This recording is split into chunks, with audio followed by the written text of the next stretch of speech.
تک، حضور کی ذاتی زندگی سے لے کر کے حضور کی جنگی زندگی تک ہر شے میں روشنی ہی روشنی۔ حضرت سیدہ عائشہ رضی اللہ تعالی عنہا فرماتی ہیں کہ میں گھر پر تھی، حضور تشریف لائے اور میں اب خورے میں پانی لے رہی تھی، تو حضور نے مجھے دیکھ کہا عائشہ تھوڑا سا پانی میرے لیے بھی چھوڑنا، تو میں نے چھوڑ دیا۔ حضور نے میرے ہاتھ سے اب خورا لیا، پینے لگے تو پھر رک گئے اور کہا عائشہ ذرا بتاؤ تم نے ہونٹ کہاں رکھے تھے؟ میں ہونٹ رکھ کے وہاں پانی پینا چاہتا ہوں۔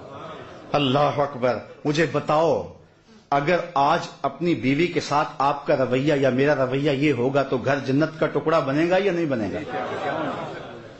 سید عائشہ فرماتی ہیں کہ حضور اتنا پیار کرتے، کبھی یا روحی کہتے، کبھی یا حمیرہ کہتے، بلکہ اتنے پیار کا عالم کہ ایک دن حضور گھر تشریف لائے، فرماتی ہیں کہ میرے سر میں درد تھا۔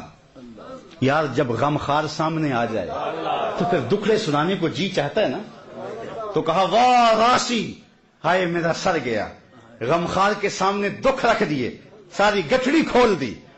تو غم خار نے آگے سے کیا کہا؟ فرمایا وَأَنَا یا عائشہ، عائشہ یہ تیرے سر میں درد نہیں ہے، یہ میرے سر میں درد ہے۔